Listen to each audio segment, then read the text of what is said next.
Hello! Welcome sa aking channel. Tagbabuyak Ustan, isang kayamanan ng walang limitasyong mga pangarap at emosyon. Pinagsasama-sama nito ang bagong simula ng bagong season na may istilong Diary ng Tuba Buyak Ustan. Ipinagdiriwang natin ang pagiging isang babae sa mundo ng pinakamamahal na aktor.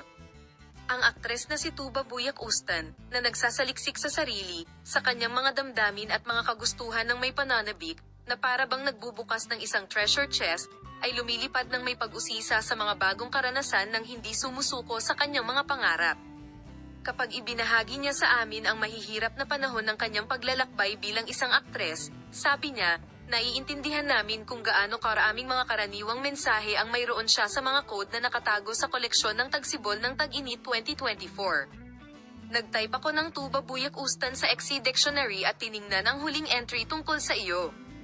Sabi nito, kung nagkaroon ako ng anak na babae sa aking panaginip, isa ka sa mga kilalang tao na nais kong magkaroon ako ng anak na babae na tulad nito. Ano ang nararamdaman mo sa pagmamahal na ito ng isang taong minamahal sa Turkey at sa ibang bansa? Nagpapataw ba ito ng anumang responsibilidad? Sa totoo lang, ako ay labis na nagulat ngayon dahil sinasabi ko ang parehong pangungusap tungkol kay Mabi. Binigyan ako ng kapatid ko ng anak na pinangarap ko kung ganito ang anak ko.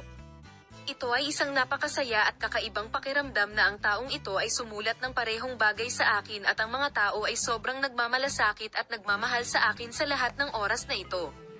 Dati, nakaka-pressure ito sa akin. Ang mga pahayag na ito ni Tuba Buyak Ustan tungkol sa kanyang mga pangarap at kinabukasan ay pinag-usapan sa social media.